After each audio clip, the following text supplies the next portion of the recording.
right, gang. It pleases me to no end to finally be able to talk to my very good friend now, 20 years running, Charles Hubbell, who has given so much of himself to the community of actors and filmmakers here in the Twin Cities, where he is a resident.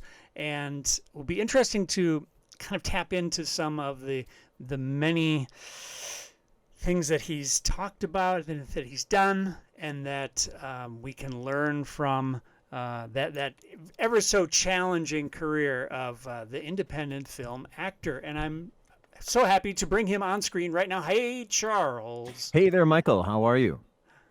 Good. Yeah, we're running a little technical issues tonight, but other than that, things are great. And obviously, we have so much to catch up on. It's been a very Absolutely. interesting year for you, I bet, and getting Yeah. weirder by the minute. Yes, absolutely. Who could have known about that we'd all be in lockdown, that we'd all be in quarantine, that some of the stories we may have done during our low budget, no budget filmmaking is actually our reality now. Oh, yeah. Um, yeah, it's changed. It's changed the acting industry. It's changed the producing industry. I have friends in Los Angeles, professional friends who, I mean, everything is shut down. Nobody's doing anything. There are some productions where they are applying the quarantine lockdown sort of policies and procedures onto set. It makes it extremely complicated and even more expensive in time and in money. And then in other ways, they're just not doing anything. They're not holding auditions. But what I do find interesting is that I don't think there's any way, there's no going back now. Yes, when we all get to normal, I think things will return to in-person sort of camera work, but there is no going back. I think from now on, the self-tape for the actor, the video conferencing with maybe if I do a self-tape audition and you, the director, are on a Zoom call watching me do that self-tape, I think and scheduling time slots where you chime in like you and I are trying to do right now. You go in at a certain time slot. The actor has to be prepared with his self-tape studio at home, and the director directs you from there, and then you're booted, and then you're either hired or you're not. Yeah, seeing all of the late night shows adapting to it and the news shows and everything. It's yeah, it'll be interesting to see if there's a recovery, what the recovery looks like. I Right. understand that the animation industry, everybody figured out that they can kind of work from home. So will they? Will it change? Yeah. Yeah, I I'm was saving a really ton of money by not commuting and not polluting, yes. so it's been great. I was intrigued to see the Henson Company put together Fraggle Rock based on those puppeteers having green screens at their homes. Sure, I hope it works. I look forward to seeing the show. So interestingly, we have worked perhaps the most on a puppet related thing, and I'm not going to talk about that at all because I think that may get its Yeah. own topic. But I want to talk about the types of work that you do, which I think Okay. I would characterize as there's about four things that you've done, and they're sort of the commercial and industrial into which you might put your voiceover work. Mhm. There's the absolutely no budget stuff, which unfortunately I'm responsible for some of it. There's the low budget stuff, and then there's the slightly better budget stuff, Right. Yeah. which has been kind of ramping towards the slightly better budget stuff here in the last couple of years. Why do you think that's picked up for you? That those higher end things in the last maybe 10 years. I think that there is a certain amount of pay your dues. There is a certain amount of luck. In this industry, we can never discount the element of luck.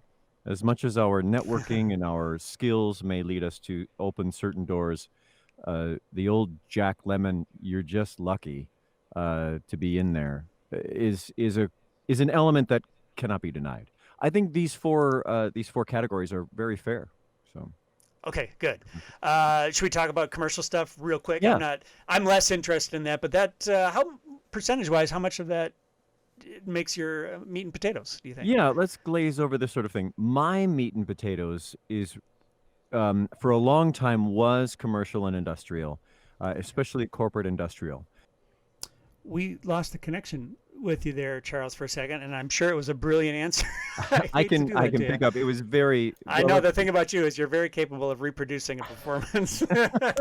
So So let's see we if were we talking can about hard commercial, cut. and then you froze. Let's do an insert, a voiceover insert here. So Ready, set. the great thing about the agent is that they take care of the scheduling, then they take care of all the billing, they take care of all the contract work. So the fantastic thing, and that's exactly what an agent should be doing, is negotiating all the business so that I can focus more on the talent stuff. Now the problem with that is that for an actor to get used to that, then they have to go from the commercial and corporate world into into the film world, which is really what we're here to talk about. And an actor can get spoiled because they don't learn the business and they don't understand how the transactions can work. They don't know how to value themselves and they don't know what a good contract is. And so they just walk into film blindly and unfortunately have to learn the hard way. And the way that you set up these categories, no budget, low budget, better budget, is a great way to learn. And I think we'll see that as our conversation goes on. Great. How do you navigate the gig? Obviously, you're being given a script, and by that point, there's no bending that script, I'm guessing. Yeah. What is it like working with commercial directors? What are the expectations from somebody in your position, do you say? Yeah, it's there are hilarious stories of actors who on a commercial set would actually say, "I'm sorry, I don't think my character would say that." It's laughable, but it has happened that an actor would have the audacity to challenge a script that has gone for a company. The script has gone through legal, it's gone to the client, it's been approved on multiple levels, and you, the actor, on the day decide, I don't think my character would say that. But that's not you. You've never done that. That's not me. Of course, I would never say that. A lot of times, navigating the gig is getting the script and learning that. Oftentimes, I am bringing my own wardrobe. So the prep on that is learning the lines, making sure that I get the wardrobe specs. And I may be bringing 3, 4, 5 complete outfits with, different variations that they can mix and match so that they have that access. They may also purchase wardrobe. There may be a wardrobe fitting day before that actual shoot day where they decide on exactly what will be worn the next day. That's how you can tell budget-wise Yeah. and how much they care, is that they actually have a separate day to think about what the actors are actually going to look like on screen. And you don't just show up with all these clothes. Working with the director starts out at the beginning of the day and works all the way through it. So I expect that I will be speaking directly to the director the whole time. The director is the go-between with the client to me. So client may be somewhere, client meaning Best Buy or whoever. They represent the corporate interest, the client interest, the product interest, and then they are in some sort of video village. In video village, of course, as you all know, that's where the monitors are and they're watching the whole thing. But you usually can't see them. You usually can't hear them. And so we'll do a take, and then the director will scurry over to the video village and talk to the client. And then they'll say, well, I don't think, he's bald. Can he have hair? And then he'll come back, and then the director will come back to me and say, I'm sorry, can you have hair in this shot? Or, can you say the line in this way? Can you slow down? Can you be more happy? Let's try a couple different takes. And the director becomes this politician between the art of the commercial and conveying the story and whatever the client thinks that they might want. And usually they don't really know. I don't know. Yeah, it's been my experience too. Have you seen the Saturday Night Live sketch where there's a commercial shoot going on and all of the directing and crew people are trying to tell them how to say the line? I think it's with Adam Driver. Adam Driver. It's a glorious sketch. It really highlights what it is that we do. I'm sure that hit way too close to home for you. One of the biggest commercials that I ever did was a My Pillow ad with Mike Lindell. That was an experience that really encapsulates everything about my commercial experience. So, fortunately, it was a higher budget, but they still didn't want to go union. So I've been non-union for screen for a long time, and that's a whole other conversation. But so they only needed to spend a certain amount of money. The interesting thing about that particular one, Mike, is that I was working as a talent agent as well. So I was my own talent agent and the actor on that set. So anyway, so we had the wardrobe set up. I had to bring wardrobe of my own to make sure that there were clothes that they might like that actually that we know fit me. Then they bought a bunch of stuff, and uh, I was told there on that day, so you cannot talk any politics or religion on set, please. And so I just okay. And I happen to know, I'm happen to be friends with the director for many years, and he pulled me aside because at the end of the commercial, I have used the My Pillow. I am now well rested, and to signify how well rested I am wearing a blue shirt, the same cut and hue as Mike tends to wear as his branding, and I also have a very large crucifix hanging from my neck. And John, who's directing, said, "So I want to make sure. Are you cool with wearing a crucifix around your neck?"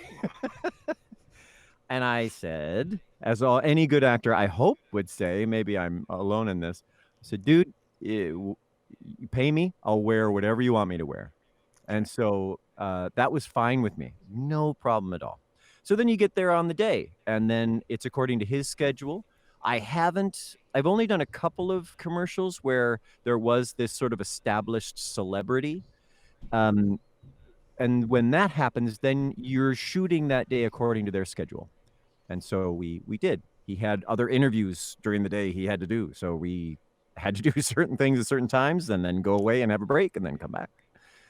So Is there a piece of advice that you would give to directors of spots that you see done wrong continually, and when it's done right, you go like, that's how it's supposed to be done? I have to tell everybody that is has it been an experience where you had a eureka moment about, so that's how this is supposed to go?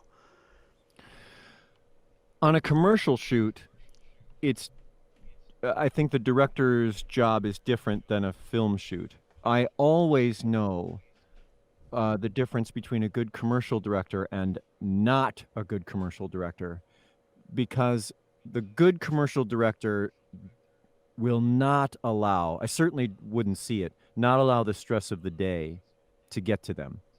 When a good commercial director has always talked to me, there is a camaraderie, there is a teamwork, he is there as an ally in trying to tell that story.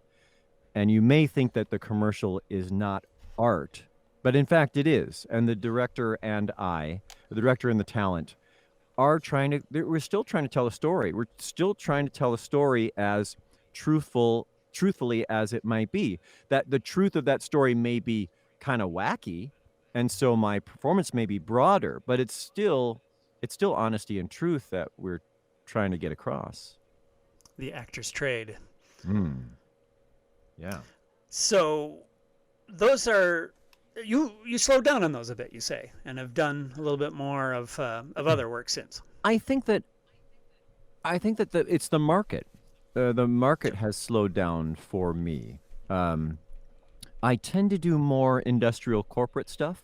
So now I'm older. I'm an older actor. Men and women experience the effects of our age on our branding, as it were. Women certainly get the worst of it. Men always seem to sort of weather the getting older. The bald head is a problem for some things. It sort of narrows what I can do. And so I have been doing more voiceover than I have been doing on camera.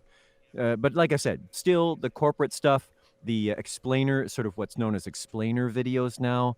I did a series of bank and health insurance videos where I became the educated or the professor-like narrator, on camera person.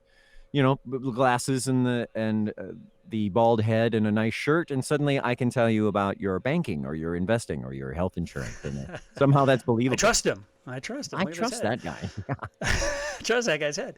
So to take all the money away and to try to do the same thing, that's the magic of the no budget size. You've Yeah. done a ton of it. Why Yeah. do you do it to yourself? Well, What does a rock yeah. bottom indie or student show have to offer an actor like you? Because this has been 25 years now, close to 30 years. In the beginning, it's any young actor, actress, the passion is there and you want to do the craft. So when an actor is looking at doing something, they have to answer 3 or 4 questions. And those are, number 1, will it be fun? Number 2, will I get paid? Number 3, will it stretch me and help me grow? And number 4, will it do anything for my career? And I learned early on, and I will tell anybody this, that if you can answer, say yes to 3 out of 4 of those questions, uh, and feel good about it, then you should take that gig. And the no budget place, like getting into a garage band, like doing volunteer work, it's to cut your teeth on what is attempting to be a real world situation. And no matter what the budget, it is real world. It's the human interactions. It's the trying to work with the different departments. As few people as there may be, there are still different departments that have to be respected, established, communicated with. The efficiency of that set depends on you all working together, and the no budget place is kind of where we all learn it. So What have you had to bring to the job on those sorts of things? I know it ranges from your own clothes, which is pretty typical too. Sometimes your yeah, own food. the number one the number one thing there is granola bars and long underwear. You always have to bring that stuff. What I bring to those jobs is, and I learned this just doing it day in and day out. I have to be prepared for any kind of weather. I am in charge of the acting department. So I'm the acting department head of everything Charles Hubbell. So whatever I have to prepare, what is it that I think that I need? Will I need any props? I may have to bring those. Will I, especially if I've developed a character and I just think I need something, I would have to bring that myself. Um, it's about scheduling. It's about getting the days off from your regular job. It's about making sure you get enough sleep, and their craft services may be Ritz crackers and Kool-Aid, and so you should prepare yourself for a full day, 12 to 16 hours, fueled by Ritz crackers and Kool-Aid. So you do have to prepare a certain amount on a no budget thing, and you got to let things roll off your back. So Do you bring stuff to do? books. I brought books of the advent of the smartphone and its little games help. Anything to pass the time, because as an actor, of course, your job is to audition and wait, and then every once in a while you get to act. So you have to prepare for those waiting times, and there will be long waiting times. An actor has to be prepared to receive a call time and then know that your actual call time won't be until 6 hours later. Oh yeah. So, you learn that when they call crew and cast, sometimes they call crew and cast at the very same time, which is not advisable. Uh, but you learn that, okay, I have to be there at 9, but I won't be on camera till 3, and I don't know that for sure, but I'm just going to plan on that. Sometimes, I would develop the character arc, I would learn the lines on set, and sometimes I did tricks and I did things that were not necessarily truth, but you get the job done. What's the at what point do you say, well, I guess you've answered that. The four things The are four the things reasons you would do those to things. take a You gig. Yeah. listed fun first. Is that Fun really is there? Is that the first slot? That is the first slot. Because as the actor, as the musician, as the director, the passion has to be there. You have to want to actually do it.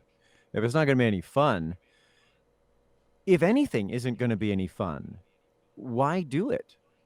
So I think it's Well, I what think gets that you up in the morning. explains my experience with you is that Yeah. the fun was present and that you prioritized it, and that's good. Yeah, and then Um, that's can set your level of commitment to push right. this to the other thing. If it's fun, it's really sets my commitment. It sets my interest to either just show up and do the job, or show up and try to make this thing the best thing I possibly can. Now, the point is for the actor, when anyone looks at that project, they're not going to see the cameraman. They're not going to see the director or the producer. They're going to see my face. So in the end, it people could say, "Oh, well, that wasn't directed very well," or "Oh, that wasn't lit very well." They're going to say Charles Hubbell sucked in that thing, or Charles Hubbell blew out the mic in that thing, or he didn't know where to stand in that thing. Yeah. That's the point. And so that's a huge weight on my shoulders. So I do try to make it each one the best that I can possibly do it. You just do your best. And if it wasn't your best, okay, well, I'm human, and you move on to the next one. Do you put out a different amount of energy based on what you think the success rate of the project is going to be? Like, do you commit more deeply to a project if you think, I could probably fix this if I made a line suggestion, or, this guy doesn't know where to put the camera. If I could nudge it, I could make everybody's experience better. When do you sense whether that's worth the trouble or not? It is absolutely true that my level of passion follows an intuitive sense of the success of the project or not. I have shown up for projects knowing that it's not going to go anywhere. And so I'm just going to have fun today and do whatever. There was one film I did which all of my performance was propelled by my intense rage and anger at being there. I was very angry that I was there. I was very angry with the director, and it was a comedy. And my role was the wacky comedy sort of a thing.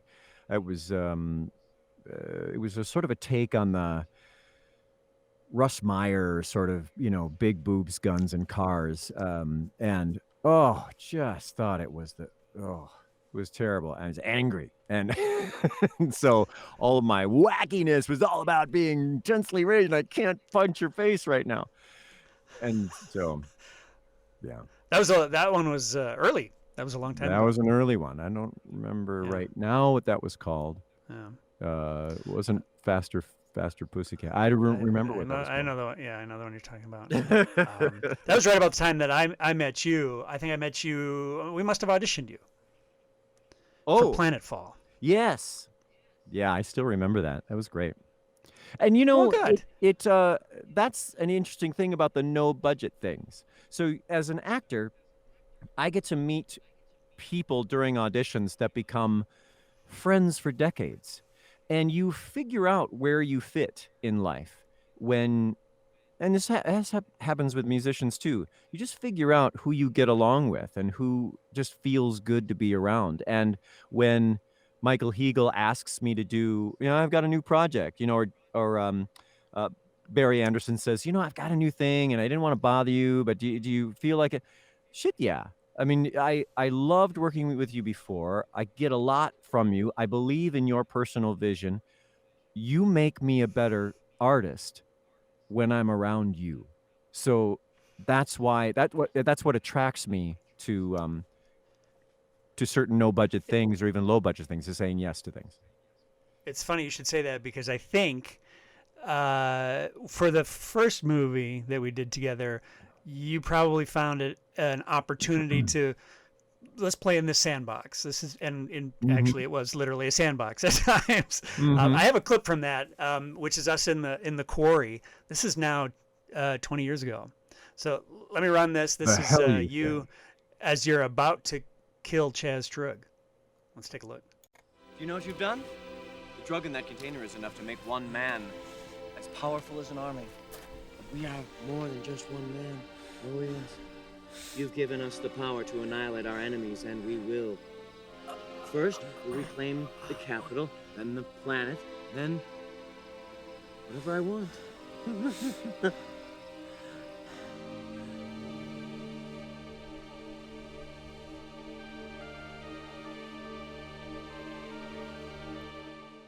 I was certainly inspired by my growing up watching Doctor Who, which was all shot in quarries. That was One of my fantastic. many quarry movies. It was a good time. Weird. That was, I think we started shooting that the week before September 11th occurred. And then Oh, that happened. And then we yeah. kept shooting. Like, I don't know, we're So 20 it was something that idiots. summer. And we just kept it. Yeah. It was that summer. Yeah. Yeah. So after that, I went to LA. So I was in LA during 9/11. That was rough. They shut down the beaches and everybody was watching the buildings fall from the bars on Okay. the beach, on Venice Beach. Weird. Speaking of no budget stuff, it probably gets a little grisly. What's your worst no budget story, The worst no if you can think budget of one? story, I don't remember what it was called. And on Facebook, I'm still friends with, it was two guys who were doing in this horror movie. And I don't remember what it's called. And one of the guys I've maintained a kind of an acquaintance with. The other guy is long gone. But Sure. the worst part about it, Michael, is that they didn't finish. If, as an actor, if I have gone through the trouble of arranging my time, spending my valuable time and energy and art, you better fucking finish your film. Yeah. I No matter how bad it is. No matter how bad it is, get it out there because an actor needs to be seen.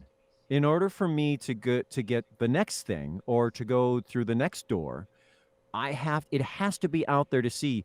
Yes, you can put it on your CV and it might list it, but if there's no way to find it anywhere, even if you have to drive over to the guy's house, then what is the point? Why did you do that?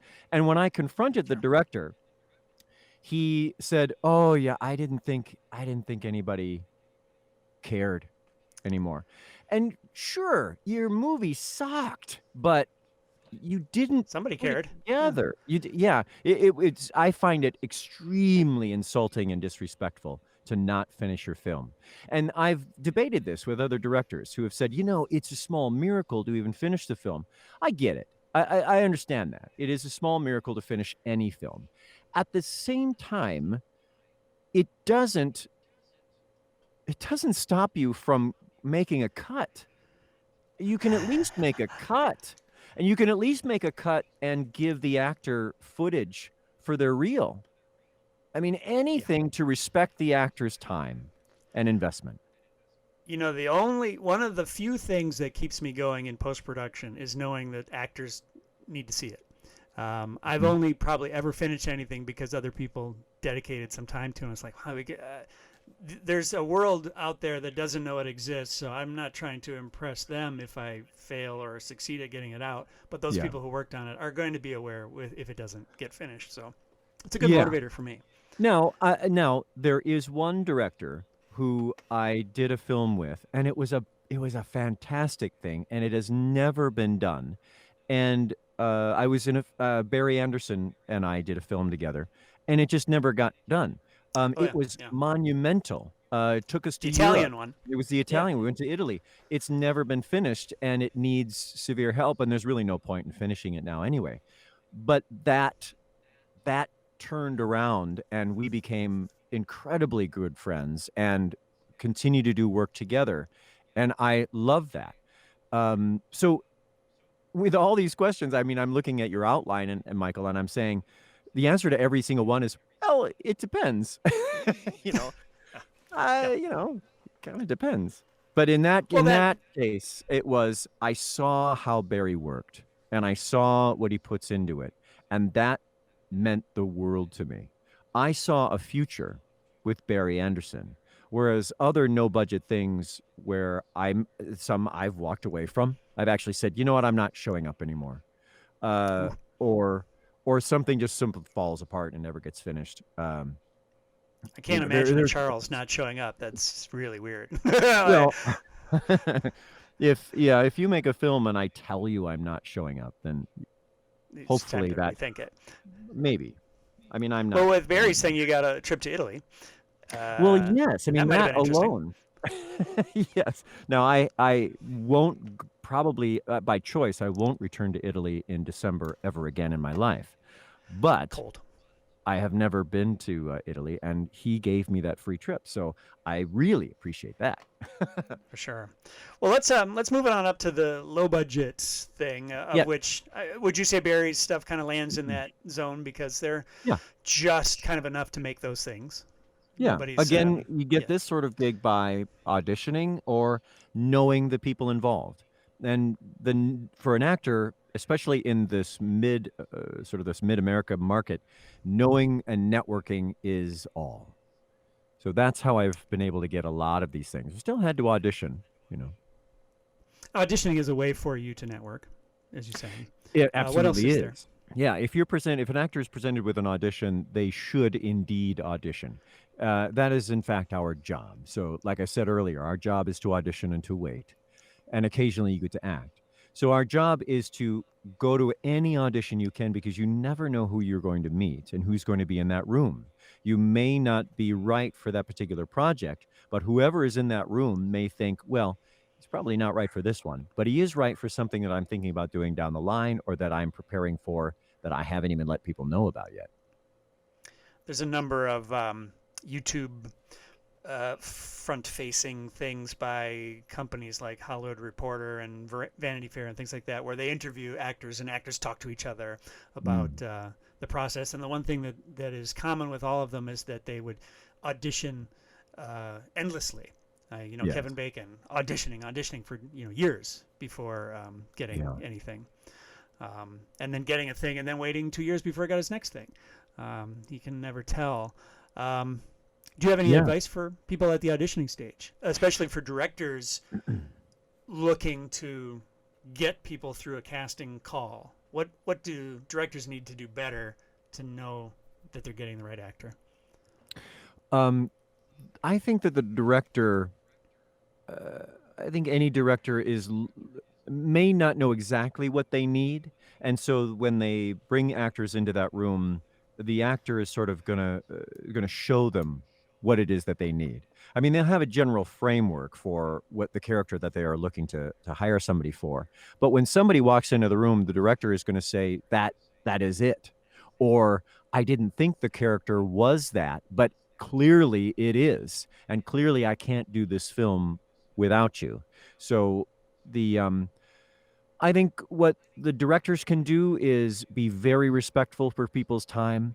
I appreciate what Kevin Bacon has done, and he's sort of representative of everything Los Angeles. There is an attitude in Los Angeles where you're just grateful to have an audition at all. So if you're made to wait 3-4 hours for that audition, you're just lucky to be there. Here in the Midwest, it just doesn't work. It's not the same. So some agents like to think it's the same, but it's not the same. Here in the Midwest, our jobs and our childcare and our everything is time and money. So you have an actor get there at a certain time, the actor's willing to wait a little bit. But if it's going on 2 hours, I mean, so what the point is, the director needs to understand and respect people's time. And so that means that in the audition room, you can't take a large amount of time with each actor trying to get that character out of them, no matter how much you enjoy them. That's what the callback is for. I did an audition, it was 3 hours long. Why? Why do you have me there for 3 hours long? Yeah, that was rough. I didn't expect to be there that long, but as an actor, I said, "Okay, I'm gonna do everything I can. I'm gonna say yes to everything because I don't wanna burn this bridge, and this is what I do." It's not fair. It's not fair But to yeah, act. respecting people's time Yeah, is right. is the thing. How do you interface with talent at the no to low budget level? So now you've got people who have a little bit more experience, probably lighting guys and focus puller guys who are really well seasoned, young guys but very busy guys. Is that any different than the no budget where everybody's kind of stumbling over the There C is stands and Yeah, there is no difference between the commercial, the no budget, the low budget, the better budget. Um, Actors will get work by being the most grateful, the most kind, and the most real to every person that they come in contact with, no matter where you are. man, That's the way it it's is. been my experience with you. Oh my God, in a nutshell. Do you bring anything different to the table when the stakes are higher, or is it really you're There's- always using sure. that muscle? More anxiety. Yeah, yeah. When the stakes are a little higher, um, there is more investment. I can recall feeling more pride for the work that I'm doing, feeling more validation, I guess. Maybe more, yeah, more validation is the idea that my efforts are paying off and leading to bigger and better things. Doing a film, I might say, this is the biggest project I've ever done, maybe money wise or scope wise, feeling the pride in that, and then, and focusing more on, like, I may have memorized the lines before I get there. And I've, would have spent days on it, or, in my studio in my house, working on that character. So once it becomes the bigger budget, I would spend the same amount on that character as I would for like a theater play. So then I'm really working on the entire story, the arc of that character, and seeing where it fits in. Even though my character may only be 3 pages long, so I work harder on that. Well, that's good. Now, you've carried movies at this scale. I'm thinking in particular of Midnight Chronicles, which I have a clip Right. of. That's a different game entirely. Can you talk about the preparation on that one? The preparation on Midnight Chronicles was such a fantastic experience. It didn't end up being a fantastic film, and there was a lot of problems that happened there, both from the production side, and writing side. So there were some problems, but I threw myself into that because it was a long game on that, Michael. It was Totally. the long game was a gamble. Well, every single film I do is a gamble. So I'm a risk-taking entrepreneur. Every actor in my situation is that. And so as many pokers I have in the fire, something's got to shake out. I always said, you do as many, then it's just the numbers, basically. So the more I do, something's got to shake out. So the long game on that was, this was going to turn into a TV show. And I had long said that we could, in Minneapolis community here, could handle a TV show or a big budget movie if given the chance. And I certainly think that's true to a limit now that I'm older. But I thought at the time that this was going to launch me. I think we all felt a little differently in the early 2000s about our place. And I know that you and I have gone back and forth on this for a while about whether this community can ever kind of lift it to that level. And you've been at it a long time as it happened. And it may benefit some younger people who are decades younger than you or I, who are getting into it, to hear some of that conversation. I think that if you're in this industry, understanding the history is good, not dismissing it, because the politics and the way humans work within the industry is always going to remain the same. I know that we didn't have TikTok when we were, back in the late 90s, early 2000, which helps your marketing, but we did have other things, and we did still have that passion. So don't forget that, youngsters. There is something to learn from the history, although you're sort of up on us with technology. Yeah. So when let's see, what I'm bringing to the table for that level is that yes, something could hit, something could be launched into a bigger, better thing. Yes, we have to realize what time it was. We were still living off the glory of the 80s. The 80s sort of showed us what was awesome. So when we say that's the shit, the shit was watching Sam Raimi's Evil Dead on screen and saying, that's what I want to do. Watching Harrison Ford in those early days out of the 70s, early 80s, that's what I want to do, because that was the shit. Now it's different. Now it's completely different, and we can talk about those politics and the marketing problems, because it's a totally different game now. Totally different game now. Yeah. Yeah. So let's look at this Midnight Chronicles clip. Oh, hold that thought. And I it's so seeing you in this period with your hairpiece and your cool outfit. It's just too cool. I played less bald in that movie. Minute 30. Here we go. The stories of Blackweir are not merely ghost stories told to children by firelight. Another legate has arrived in Blackweir. You are sure? Hang 3 every hour until the hunter is delivered to me. It's me he's after. How does it feel to kill another legate? When one casts aside the grace of the shadow, he is no longer a legate.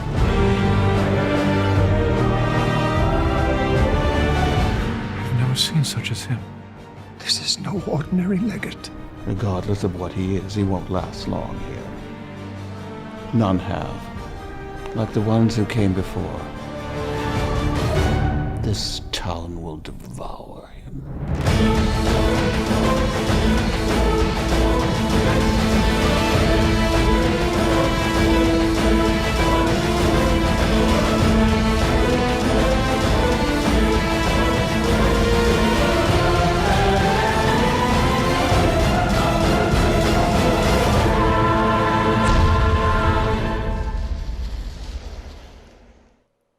Looking at that trailer, it's got the creme de la creme of the acting community of the cities, the makeup community, the visual effects and prop and costume community. Had a lot of things going for it.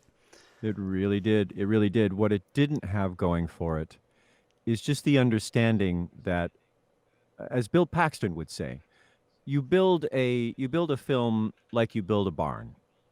And it's great that maybe the one person has an idea of how that barn is going to look, but you have to work with people to make that barn happen. It is a community thing. It is not a solo project for a band. It's not Prince directing you and you just playing whatever Prince wants you to play. I think that I think the problem is that those who were in charge didn't allow other experts to do what they do best. My uncle told me at a very early age, my uncle, who's an entrepreneur and a self-made businessman, said, you're a leader by pulling in experts around you to make you look good and then deferring to those experts for what they do best. So he had access to great writers. He had access to great producers and editors. Everybody in the field wanted this to work, but I think that the guy at the very heart of it had an idea for how it was going to be, and come hell or high water, that's how it was going to be. Now, did he compromise on anything? Yes, of course he did. That's the only reason why. It's the only reason why it got done, is because he did that. Sure. but you didn't compromise enough to allow that to happen. It's like when you're writing your script, one of the problems in the community, the global community, but certainly in our Minneapolis community, is that you need to understand that your script needs to go through 10, 12 revisions. You don't just write a script after 2 revisions and say, well, it looks and smells like a script, we should just shoot it, because you haven't completely vetted it, and other people haven't pulled you out of the revelry of your own brain to see what it is that you're not seeing.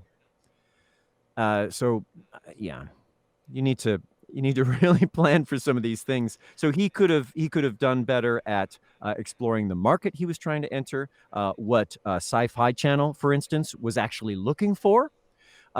It's not, I'm gonna build it and they will come. No, it's not like that anymore. Sam Raimi is not. It's not like that anymore. So now you have to understand what the market is and provide the market what it wants. And then once the market gets what it wants, then it gets more interested in you. Then you can guide the market. After the market falls in love with you, you can guide the market to where you think it should go. You know. I do. Unfortunately, it's making me bang my head against that concept. Do you have any good experiences at that sort of budget level? It's a little bit more money than the no budget, but still Absolutely. the flexibility of, yeah. Do you have any Absolutely. great I good stories from that? loved working with Barry Anderson and what he does. I love working with Andrew Hunt and some of the things he does. There are a lot of I loved working on Midnight Chronicles. It was a hell of a ride. Everywhere I went, it's like when I started working at the Guthrie. Now the Guthrie, I think maybe that gets into the better budget category, but it does get into the good budget category in that things could be supplied to you. There were departments who were in charge of these things. The actor, the director, the writer's whim could actually be followed into fruition. And so some of the better things have been with and with the productions you've led. I mean, I would consider, because of your knowledge and experience, you provide a level of support that even if the money varies, the money's on a big winding scale, but it's the support that the production team gives to the actor that makes it worthwhile. It makes it a good support. It makes it a good experience, is what I'm saying. Yeah. So on that subject, what do you want from a director and what don't you want from a director for sort of, let's say, like a narrative feature? What worked about Barry's methodology for you, for example, on these two things, since they're pretty recent ones? Well, I'd like to think that I'm some sort of artistic, raw sort of actor that molds a director into what I think, in some sort of Jack Nicholson. Well, this is what the character is. Clearly, you don't understand. I'm more of the Tom Hanks sort of actor, whereas that's the character you want? Great, I'll do it. Yes, I will do it. Sure. And then when you're in it, because the actor has hired me, that's the thing that I want actors to realize. When a director hires me, I know that I'm good enough to do this, that I'm enough to do this character, and that all I have to do is maybe learn some lines and tweak the thing and then help the storytelling in a truthful way. What I don't have to do is show up and be an impersonation of somebody that I'm not. And so a good director would help me experiment and find that. A good director will tell me when I'm delivering bullshit and when it's actually honest. So the director is an honest mirror on the wall that won't let me get away with things, like the tricks that actors can do. And that's when a level of trust can make a production and a project all worth doing. And it starts friendships for me, long lasting. I love that answer. Thank you. Let's crank it up. You've done two pretty Ooh, big yeah, budget independent films.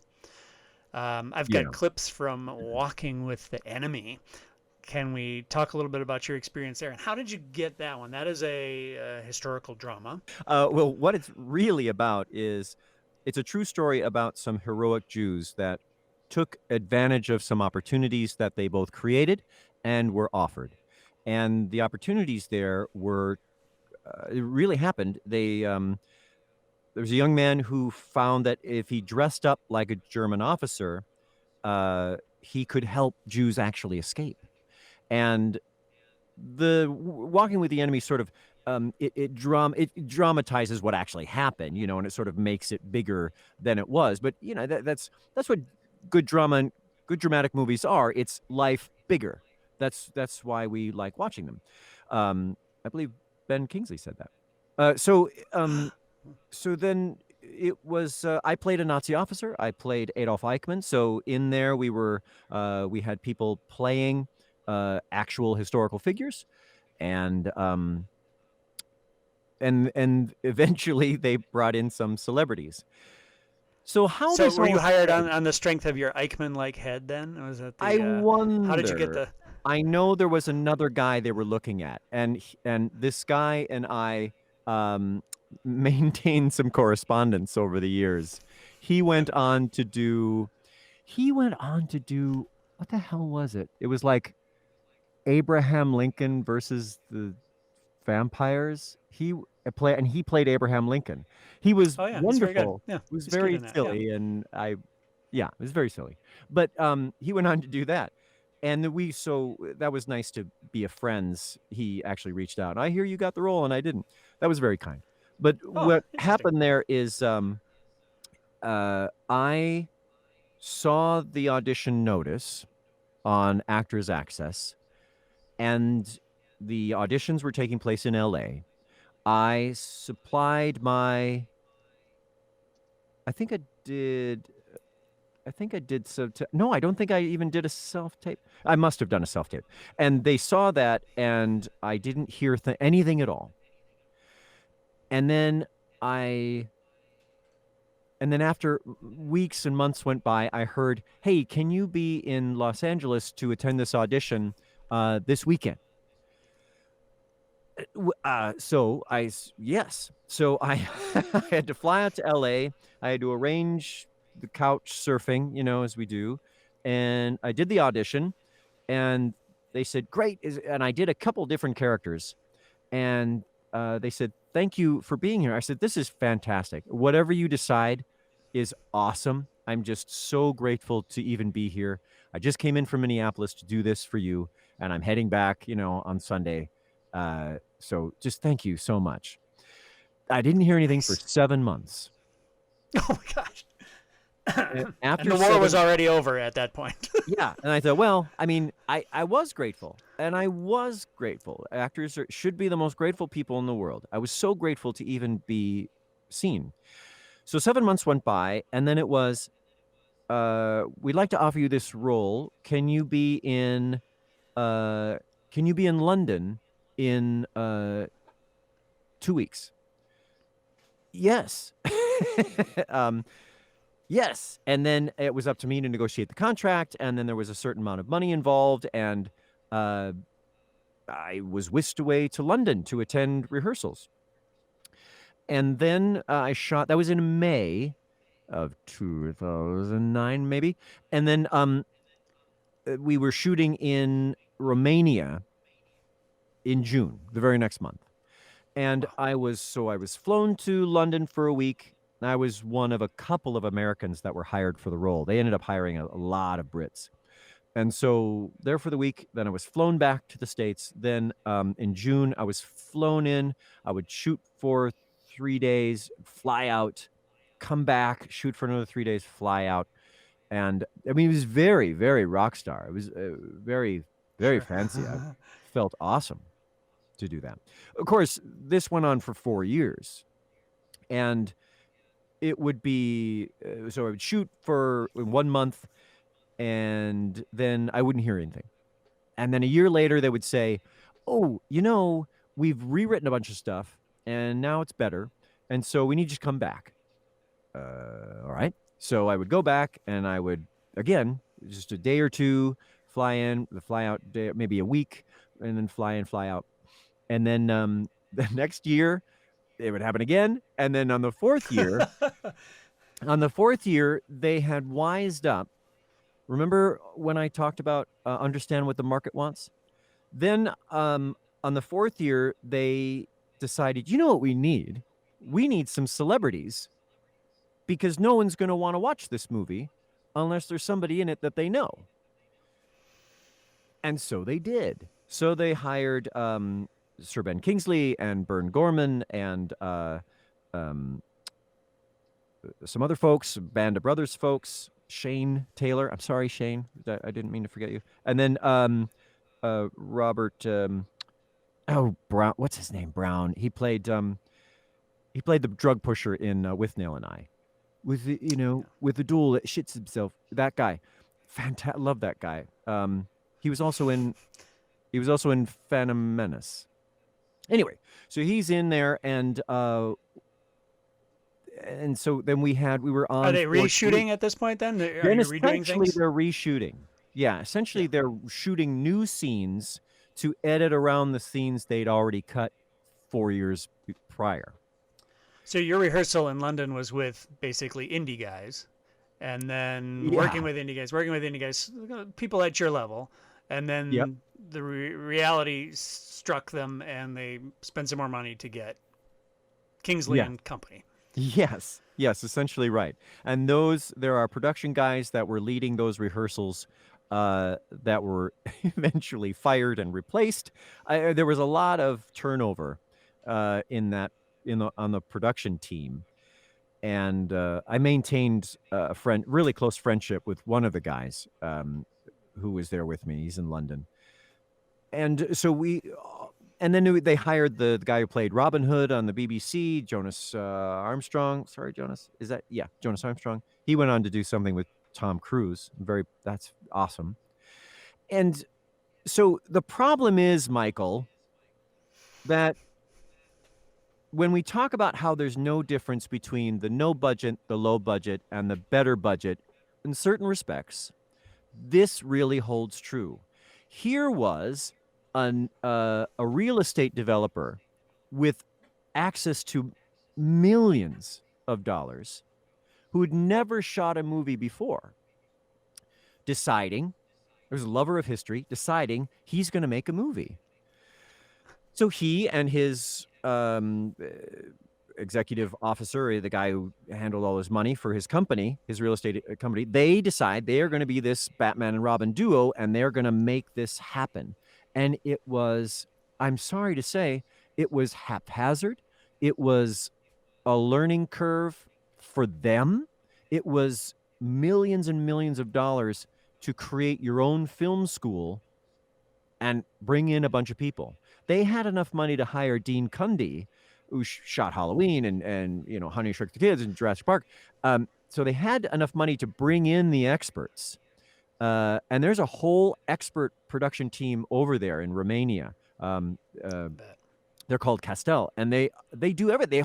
They do Disney movies. They do everything. In the makeup trailer, people sign the walls. There's Rutger Hauer's signature, and there's Christopher Lambert's signature, and these people know what they're doing.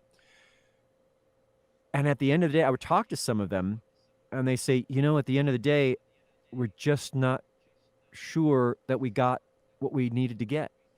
At the end of every production day of every other production, I always know that, well, we got everything we planned to get. We covered it good enough. But on this movie, they never really knew. And he would change it overnight, and he would get the actors together, and he would say, so I'll never forget this. We're out, it's heat of the day in Romania. It's the summer.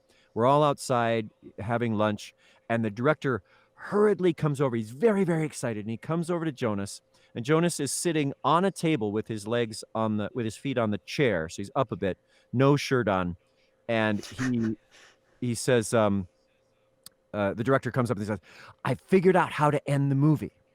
We're not going to end it the way that we were. So here's how it goes. And Jonas's head went down into his hands. And while the director danced around him like some sort of Looney Tunes little puppy dancing around the big Mastiff dog, telling him his plan, Jonas just listened to, what's the new change now? What is it now? And so, oh boy, what a wild ride. And So the amount of money didn't really help them. so much money was spent. My goodness. You told me the story of Ben Kingsley arriving on set and the Yeah. conversation about dialects and things like that. There was a tonal change when Sir Ben showed up. Do you want to talk about that? Which is one of my There favorite was. stories of yours. So after 4 years of doing this with everybody, there was an expectation about how this was going to go. Everybody sort of had their shoulders hunched up, ready to receive whatever blows to their ego or whatever blows to their schedule they were going to get from the director, who didn't really know what he was doing. And we get there that morning. We're all anticipating the arrival of Ben Kingsley. I was in costume. My buddy was not. Some of them were just going through makeup. So I was kind of ready to go. So in walks Ben Kingsley, and he's in his street clothes, just out from the airport.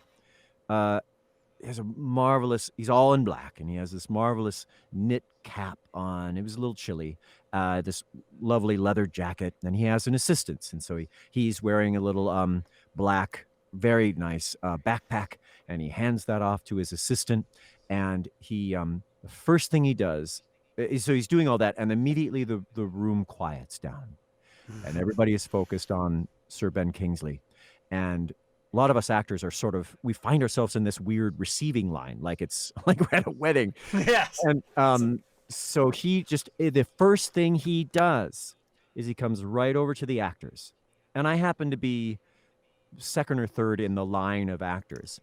So the first thing he does is he comes right up to me, and that's what starts his greeting with everybody. He came up to me because I was in costume. He didn't go to Simon because he wasn't in costume. But then as we talked there, I said, and Simon, he said, oh, Simon's in it. And then he talked about, yes, I'm so sorry. I would have been here yesterday, but my son's wedding was yesterday. And so we needed to get that done. And so I flew in early this morning. And so he went down the line, he met everybody, and Vern Gorman was there, and the rest of Shane Taylor and everybody. And then he turned to the production company, he said, great, all right, let's rehearse. And so they started this rehearsal. Ben Kingsley had already planned out the entire scene. He knew how he was going to do it. And I thought, so the main point here is that just standing there was a masterclass in acting.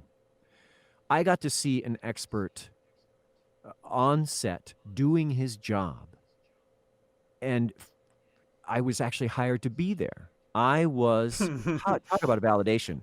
I was good enough to be in the same room with Ben Kingsley. You can imagine where my head went. But so he did all these, he did his blocking, and he says, well, I think it really should be there. And the director had a totally different idea. No. Okay. And so then Ben had to politically talk to him about okay. He said, well, I think it's more emotionally powerful if I start looking out the window and then I come back into the scene, and that way the camera can follow me into the scene. You can go from establishing shot to the internal, which of course the director hadn't thought of that. Dean Cundy, he was ready to do whatever Ben wanted to do. So then we do the scene, we do the blocking, and it's amazing and it's wonderful. And Ben is just talking as Ben would. And then at the end of that rehearsal, he says, hang on, you're all talking with accents. Why is that? And we all looked at each other. And I think I or one of us said, it's what we've been doing for the last 4 years. We are the Germans, so we have our German accent, and the Romanians have their accent or whatever. And he said, well, wouldn't it be better if we had sort of a British RP, because that would equalize the people who lived in Hungary, the Nazis invaded Hungary. So to equalize and have a good footing, he said, why don't the people who live in Hungary just have the royal pronunciation, the basic RP, as the lingua franca, he said. So if we have the lingua franca, that establishes your baseline, and then the Nazis can come in normalcy, and then the Nazis can come in as the aliens with their foreign accents, and it can really display for the watching audience at home who the invading people are. And we're like, oh my God, brilliant. It was just brilliant. Everybody's minds are blown. And I was just floored with how brilliant that was. I don't know if Bern Gorman thought it was so brilliant. Bern is very cynical. But the guy said, well, the director said, well, that's just not how we've been doing it. So there was this quandary then. Will Ben just do his regular accent and do the scenes that way? Or will he do an accent? We didn't know. We really didn't know. So he went off to his own trailer. The rest of us had partitions in trailers with its own door. He had his own, of course. And so we all went away not knowing what was going to happen. Shane Taylor, playing his son, sheepishly walked up to, he said, I don't know what I'm going to do. We all encouraged him to go talk to Ben. He knocked on the door and basically just said, Mr. Kingsley, I don't know what to do. I've done all this preparation and prepared the accent, and I've studied, made this all happen. And Ben said, okay, I'll do the accent then. And so the switch on, and there he goes. Right. So then, then I shared the makeup trailer with Ben, and that was a whole deal because he wanted a massage before they would put makeup on, and that was a thing. But then we finally ended up on set, and his accent was brilliant, and it was a lovely scene, and I had shivers up and down my spine because there were a couple of lines back and forth that Ben and I had, and it was the most fantastic experience acting-wise I've ever had. Fantastic. Is that in the film? And that is in the film, yeah. I share 2 scenes with Ben Kingsley. One is the interaction, and the other is just I look down on him with a disgusted, disapproving glare as he hobbles by, slightly bloodied and beat up, and sad he's being kicked out of the country. Gotcha. Well, I've got one of those clips. Let's see if it's the right one that you're talking about here. Excuse me, sir. Colonel Skorzen is here for his appointment. Thank you.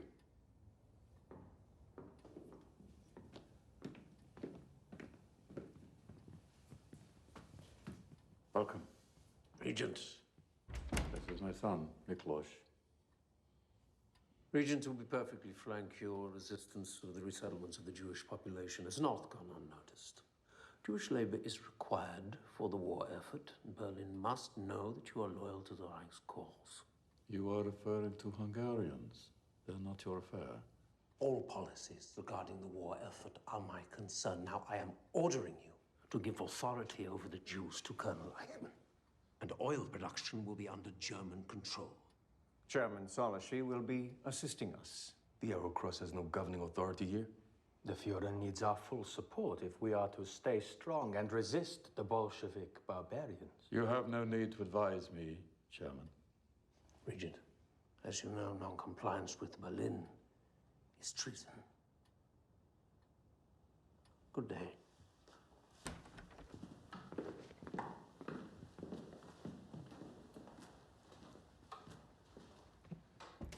And with a withering glance at Sir Ben, you exit. Exeunt. Yeah. It looks, you make it look really cool. Wow. That was all Romania, big sets or locations, right? They were all fantastic I legitimate places. Because, nothing had changed since the 40s, so they just used the same buildings. Yeah. And draped Nazi flags from the balconies, and there we went. It's very cool. James Cromwell was another experience. I didn't share any scenes with James. I shared them with his son. So were you able to observe though with James? I wasn't able to observe. He had his own so in Memorial Day he had the farm scenes with the kids, And so all my stuff was in the backflash, the with where his son played him as a younger man, and Gotcha. it's still watching his son is still marvelous, but it felt more accessible because, and I found this with when I work with Vincent Duval as well. You know, the children of great stars are just trying to make it like I am. And there's a humbleness and there's an accessibility and there's a vulnerability there that is really charming and enduring, and it's helpful. So working with Cromwell was great. We did 2 films together, and I think just being on another set, a professional set like Memorial Day, Sam Fisher directed that one. Again, the departments were working together. Things were working really efficiently. Yes, we had to move fast and quickly because, you know, sunlight and money was being burned every minute. And so all I had to do was ride in the Jeep. and that was great. It was validating. Did Charles Hubbell just come in and be Charles Hubbell, and then all you have to do is leave? So I did. You know, I just had to be honest. So at that level, things are funded more properly.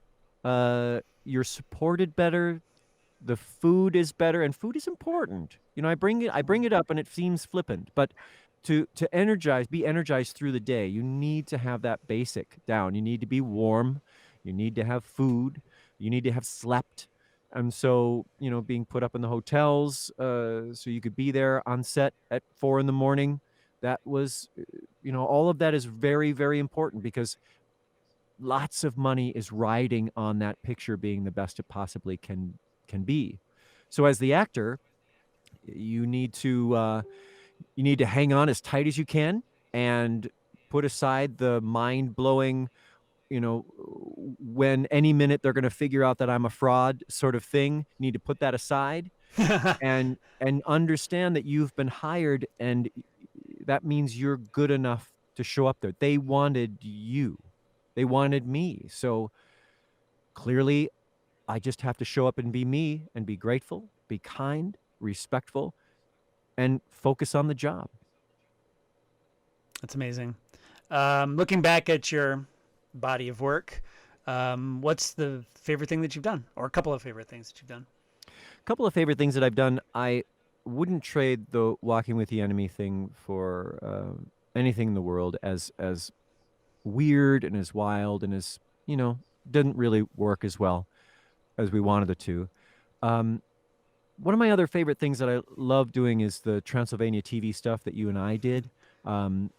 Just was wonderful. It sort of exercised the whole I wish I was Blackadder sort of a thing. And I wish I was Blackadder, and I wish that I was our was substitute.